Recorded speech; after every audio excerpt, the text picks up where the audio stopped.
So ayun mga paps, natanggal ko na yung rack and pinion assembly or yung steering rack assembly ng hindi binababa yung tanangka. Pakita ko. So ito siya. Yan. So mga paps, ngayong araw pala ituturo ko sa inyo yung shortcut method sa pagtanggal ng rack and pinion assembly or steering rack assembly. Okay? So mga paps, ibang diskarte naman yung tuturo ko. Dati kasi tinuro ko yung sa seatbelt, di ba? Ngayon ito gawin nyo. Yan, maglagay kayo ng mark. Yan, ginawa ko, nilagyan ko ng tape lang. Pantay ang manibela, tapos lagyan nyo siya ng tape. Yan, para nakatutok dito. So next natin, eto mga paps, tanggalin natin to.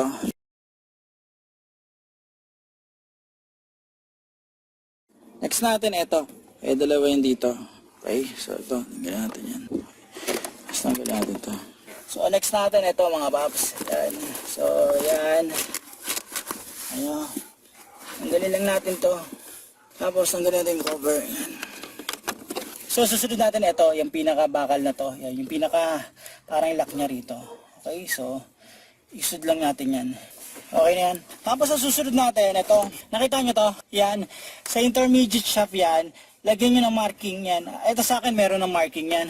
So luwagan natin to mga paps. Ang sukat nito 12. Yan, 12 mm yan. Okay, so luwagan natin yan. So okay, maluwag na to mga paps. Tapos sunod ito. Ito, lagyan nyo ng mark. Yan, lagyan nyo to ng mark. Tapos luwagan to. So ganito mga paps, ito, ang gamitin nyo rito, permanent marker, okay? Sa akin kasi wala, pero permanent ang gamitin nyo. Okay, permanent mga paps.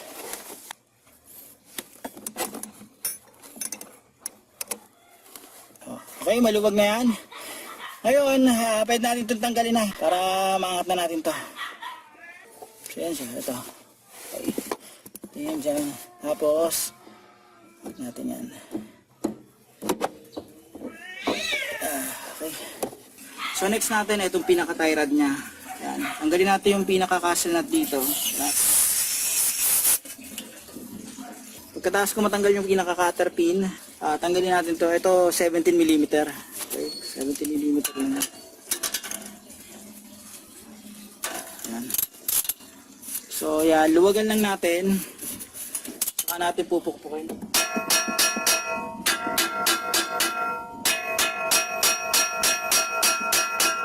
So yan, tanggal na to. Okay na. So okay mga paps, dito naman tayo sa kabilang side. Yan, spray natin WD-40. So natanggal ko na yung cutter pin. Ngayon ito luwagan natin. 17 mm lang yan mga paps. Yan. So luwag lang. Tapos bugahan uli natin ng yan, WD-40 o silicone spray yan. Pukpukin natin to. So dito o dito. Okay.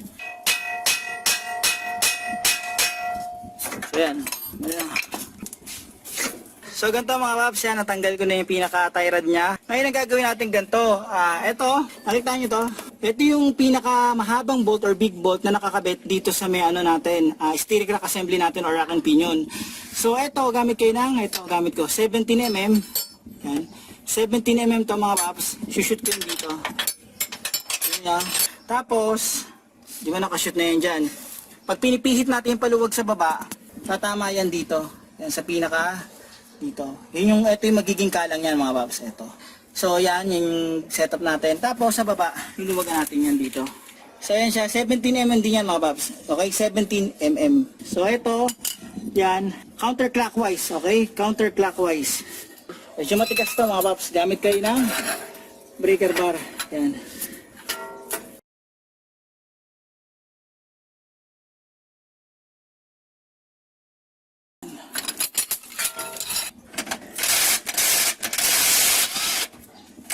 Ayan. So lumuwag na. Tanggal ko na yung 17 mm dyan. So ito na mga paps yan. Maluwag na yan. So mga paps, ito tinanggal ko yung pinaka-braces sa boot. Tapos, ayun natin tanggalin ito. So okay mga paps, ito. Tinanggal ko muna yung, yung pinaka-boot. Yan. Siya. So naluwagan ko na yan. Siyempre, yan. Hihilan natin yan.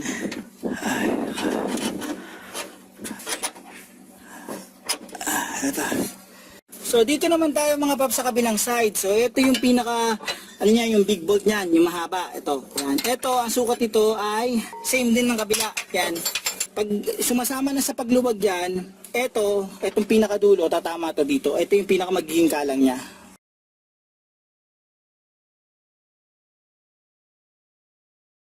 Yan. Galo siya.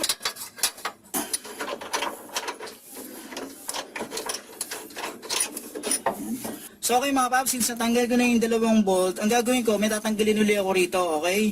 So ito sa passenger side, luwagan natin to. Ito yung para sa tie rod. Ayan. So niluwagan ko na yan. Markahan nyo na lang mga paps para nasa alignment pa rin kahit paano. Tapos pag niluwagan nyo na yan, tanggalin yung pinaka tie rod. Okay?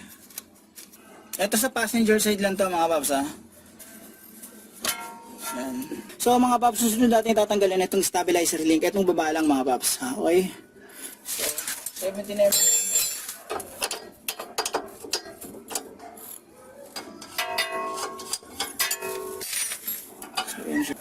So, next natin gagawin dito, padaanin dito yan mga paps. Okay? So, ito.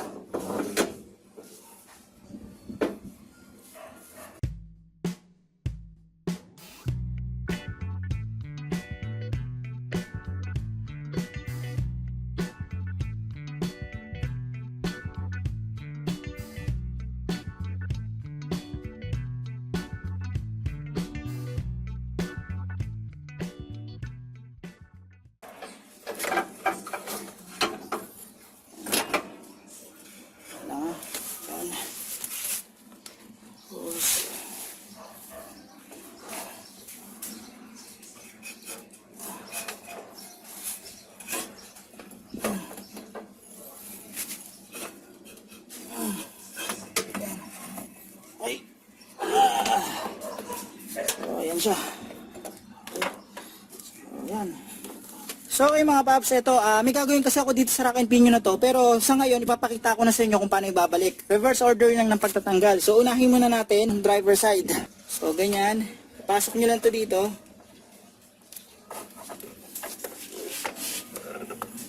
Ayan.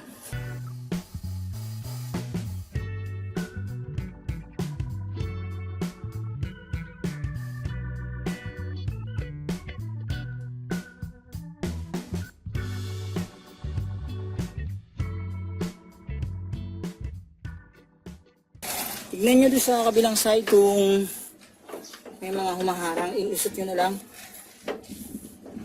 Yung camera ko kasi, cellphone tumalsik eh. Dalig. So, ganyan lang siya.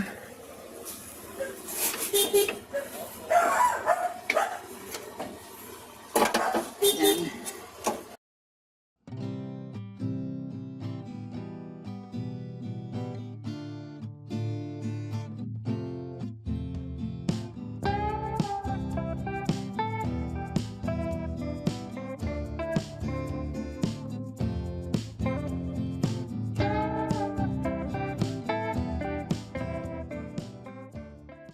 Lusot ko pa.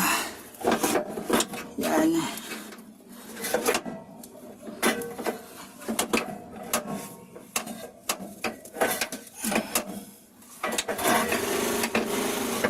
So, yan na.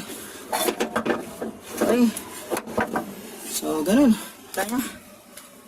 So nakita nyo mga paps kung paano ko binalik yung steering rack assembly. Ganun lang kadali mga paps. Dito ko pinadaan sa area na to kasi mas maluwag kaysa dito. Yan. Masikip sa part na to mga paps, masikip. So dito.